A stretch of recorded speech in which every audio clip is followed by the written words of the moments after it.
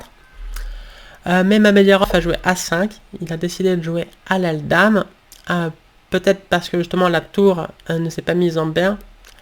Du coup A5, il y a eu B5 maintenant, fou D4 de Mamedjarov.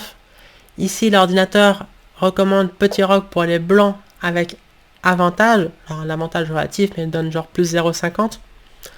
Mais encore une fois ça fait très peur, genre H5, là il donne H4, et ce genre de position, les noirs ont des coups où ils vont placer toutes leurs pièces à la loi, et ça paraît très facile à jouer, et avec les blancs le contre-jeu n'est pas évident.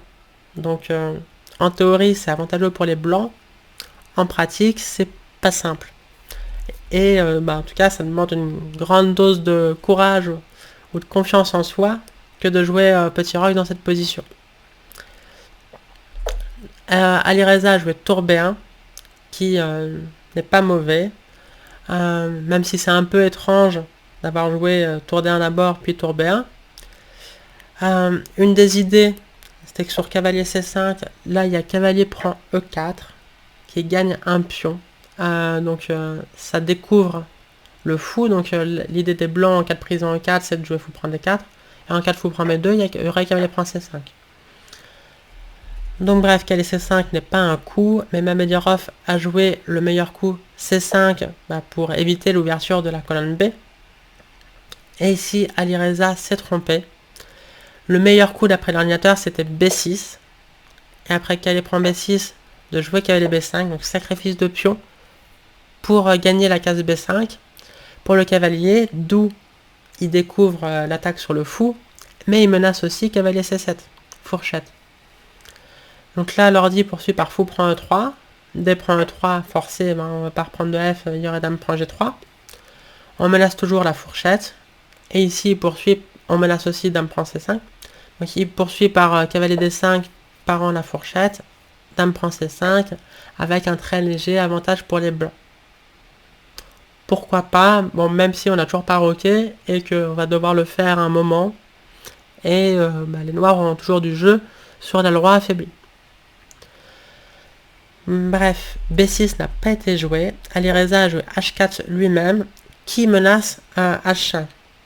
Parce que donc, comme expliqué, toutes les pièces noires, enfin tour, cavalier, dame, sont clouées à la défense du pion E4. Et donc H5 dérangerait cette défense. Que ce soit cavalier prend H5 ou de dame bouge, on jouerait cavalier prend E4.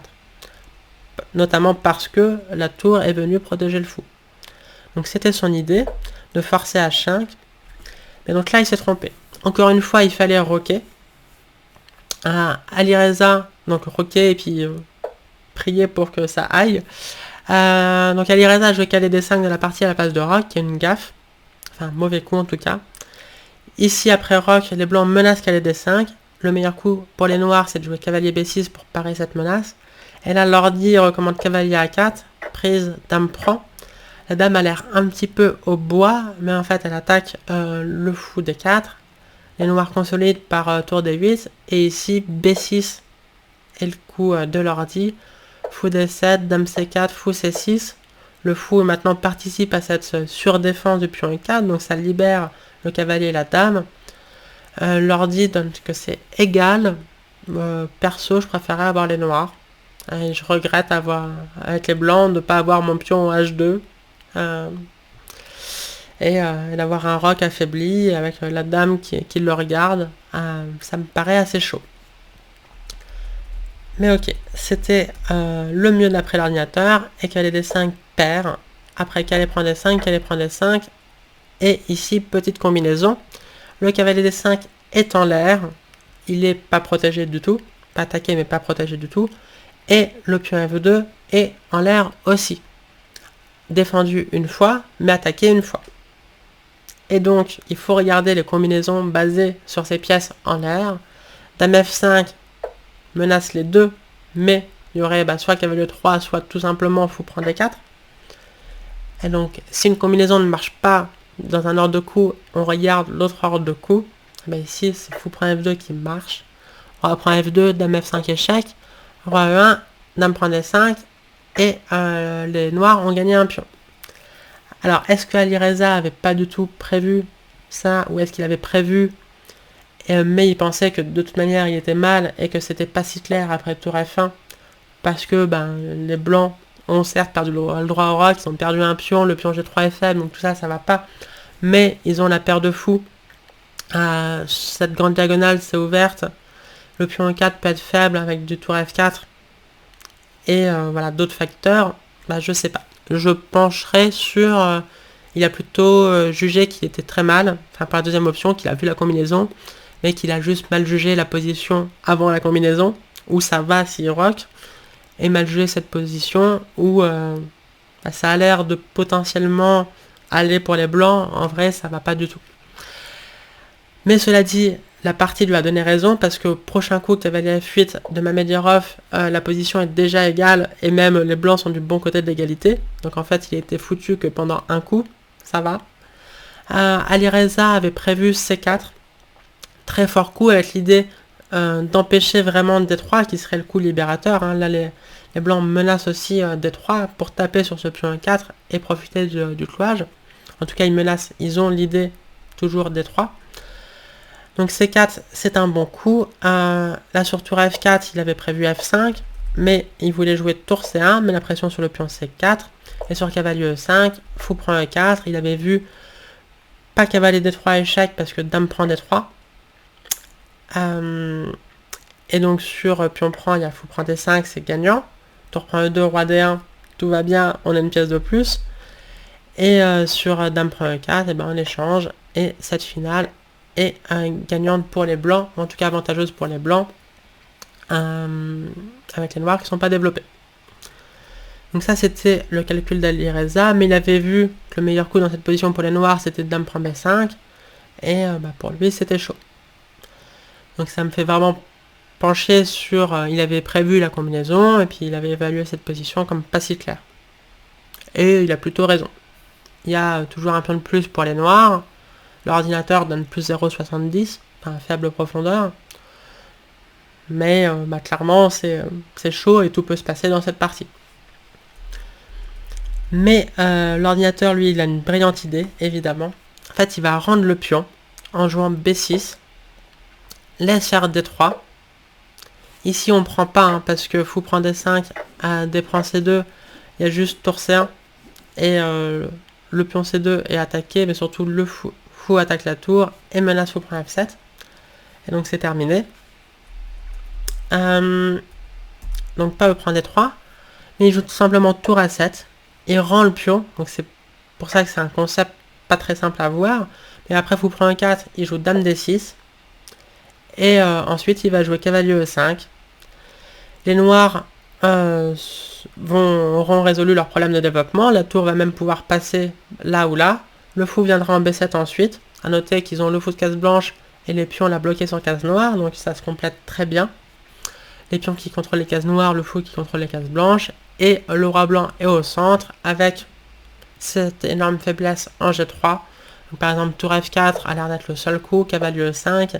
Et ici, il recommande de prendre, mais c'est juste positionnellement gagnant pour les noirs à cause de la faiblesse non seulement des pions, mais surtout du bras blanc. Donc B6, magnifique concept, mais pas simple. Si on commence à calculer, on voit qu'après D3, les noirs doivent autoriser fou prend E4. C'est très facile de s'arrêter là. Alors Mamedyarov a joué cavalier F8. Mais il y a dame C3. Menace mat. Et le problème, c'est qu'on a envie de jouer F6.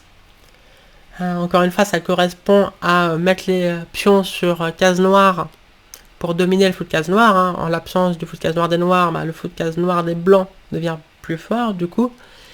Mais si les noirs arrivent à bloquer, à contrôler ces cases noires avec leurs pions, ça va. Sauf que ici, il y a un coup gagnant. Si vous voulez mettre pause pour le chercher, allez-y, c'est pas très difficile. Enfin, c'est difficile de calculer les gains jusqu'au bout, mais c'est pas difficile de penser au coup. Le bon coup, c'est tour prend F6. Fort G prend F6, et après dame prend F6. Enfin, force, parce que sinon, les noirs ont perdu un pion. Du coup, il y a égalité matérielle à nouveau. Et les blancs ont une position écrasante avec ce fou qui met la pression avec la dame, la batterie fou-dame sur cette grande diagonale, et les cases noires affaiblies. Donc, après prise, le coup critique, c'est de prendre, mais juste dame prend, menace mat, et c'est trop dur. Dame F7, c'est mat en 1. Dame D7 pour contrôler, c'est dame H8 échec, roi G7, dame G7 échec, roi E6, fou H3. Montre la puissance de la paire de fous. Sur cavalier E6, déjà on peut répéter les coups. Mais on peut aussi gagner en jouant dame H8, roi F7, dame H7, échec, force roi F8, et ici fou prend E4, l'attaque des blancs va être gagnante. Donc bref, tour prend F6, gagne. Donc après dame prend C3, Mamedyarov a joué cavalier E6, qui est le bon coup. Mais ici, très joli coup d'Alireza, tour F4, qui met la pression sur le pion E4 et qui profite de la surcharge de cavalier qui doit défendre le mat. Donc ici, il fallait rendre le pion en jouant un coup de développement comme fou D7, mais ça permet tour prend E4, et c'était pas du tout ce que les noirs voulaient après avoir joué fou prend F2. Donc d'après Alireza, il y a eu sûrement un facteur tilt pour Mamedyarov d'avoir joué fou prend F2, qui a l'air totalement gagnant Quand on se dit, attends, je gagne un pion sur échec, je déroque l'adversaire, voilà, c'est terminé, il peut abandonner. Et en fait, se rendre compte que c'est pas très clair, ça peut faire tilter. Surtout si on pense que l'adversaire n'a pas du tout pensé à fou prend F2. Et donc il a joué F5, qui est mauvais. Et là, c'est pas encore foutu, mais c'est un premier pas vers les complications totalement superflues pour les noirs. C'est un coup très ambitieux. Ça protège le pion 4 avec un pion, j'en parlais tout à l'heure, mais ça affaiblit définitivement cette grande diagonale. D3 maintenant, pour continuer à mettre la pression sur le pion E4. Ici, d'après Alireza, il fallait absolument jouer soit Dame D4, soit Dame prend A2. Sur Dame D4, l'idée c'est d'échanger les dames et d'accepter une finale inférieure. Difficile d'un point de vue psychologique pour les noirs, quand on pense être totalement gagnant, de se dire, attends, je vais souffrir une finale pendant beaucoup de coups face à un des meilleurs joueurs de la planète. C'est pas ce qu'on avait prévu. Dame prend D4, sur pion prend D4, il y a tour prend F5. Sur cavalier prend D4, on peut tout simplement prendre E4. Et ici, tour prend E4, il y aura encore fou F5, même si on peut changer les tours et bouger la tour B1. Le plus fort, c'est de ne pas se précipiter. On peut jouer tour B2. Le pion E4 ne peut pas s'envoler parce que sur E3, il y a tour prend D4. Et on va gagner le pion au prochain coup, sans même autoriser fou F5. Donc, Dame D4, c'est final, gros avantage blanc. Et Dame prend A2, c'est similaire, parce qu'après tour 1, Dame D5 et D prend E4. Le seul coup, c'est Dame D4. Et ici, Dame prend, soit cavalier prend, fou prend, pion prend. On joue E prend F5, et cette finale est un net avantage pour les blancs. Il y a égalité de matériel pour l'instant, mais le pion D4 est attaqué, le pion H5 est faible, il sera attaqué avec fou F3. Les noirs ne sont pas développés. Bon, c'est pas perdant d'après l'ordinateur, mais déjà c'est surprenant que ce ne soit pas perdant. Et en tous les cas, c'est très difficile. Et donc, Mamediarov n'était pas d'humeur à accepter une finale inférieure. Donc, perte de lucidité. Il a joué cavalier D4. Autorise E3. C'est un peu surprenant de pouvoir se permettre de jouer E3 alors que il y a cette batterie. Mais ici, ça va. Évidemment, le pion 4 est quand même cloué, donc il n'y a pas de prise parce qu'il est cloué sur la dame. Donc, dans cette position, Mamediarov a joué dame prend A2, tour A1, dame E6. Avec l'idée, pion prend D4, gagne une pièce, mais prend D3. Alors, ça irait pour les blancs. Roi F1, dame E2, roi G1. Mais pourquoi se précipiter alors que le cavalier D4 ne peut pas s'échapper? Et donc, Alireza a tout simplement pris un 4 et Mamediarov a abandonné. Maintenant, il menace de prendre un D4 et le cavalier ne peut pas bouger à cause du mat. Il y aurait encore un petit coup pour les noirs dans cette position. Dame G6 avec l'idée de taper en G3, sauf que prend D4 découvre la troisième rangée et du coup la dame protège. Puis on prend D4, attaque la dame, mais ici les blancs peuvent se permettre de prendre, parce que dame prend G3, attaque la tour, attaque le fou, attaque le roi. Mais le simple dame F2 protège tout, et les blancs ont une pièce nette de plus, et donc voilà pourquoi Shahryar a abandonné. Donc c'est fou à quel point la partie s'est très vite retournée, c'est-à-dire d'après l'ordinateur, en vérité, les blancs sont totalement perdants dans cette position. Si Mamediarov trouve B6, après cavalier F8 c'est égal. Et ici les blancs ont l'avantage. Et dans cette position, les blancs sont gagnants. Donc vraiment une série de coups où Mamediarov a tilté. Et sûrement que c'est dû au fait qu'après fou prend F2 échec. Surtout si on pense que l'adversaire n'a pas prévu le coup. On se dit c'est totalement gagnant. C'est un charlot, il n'a pas vu échec, dame F5 échec. Et on se dit qu'on a gagné. Et quand on commence à se rendre compte que c'est pas si clair et qu'on se dit mais il a vraiment trop de chance avant l'adversaire, on perd toute lucidité et on tilt et voilà, on perd la partie. Bref, j'espère que cette vidéo vous a plu. Si c'est le cas, laissez un petit like. Comme d'hab, si vous voulez me contacter, il y a les liens dans la description. Si vous voulez soutenir la chaîne sur Tipeee, merci à vous. Merci à toutes celles et ceux qui l'ont fait avant vous. Et je vous dis à très bientôt. Ciao.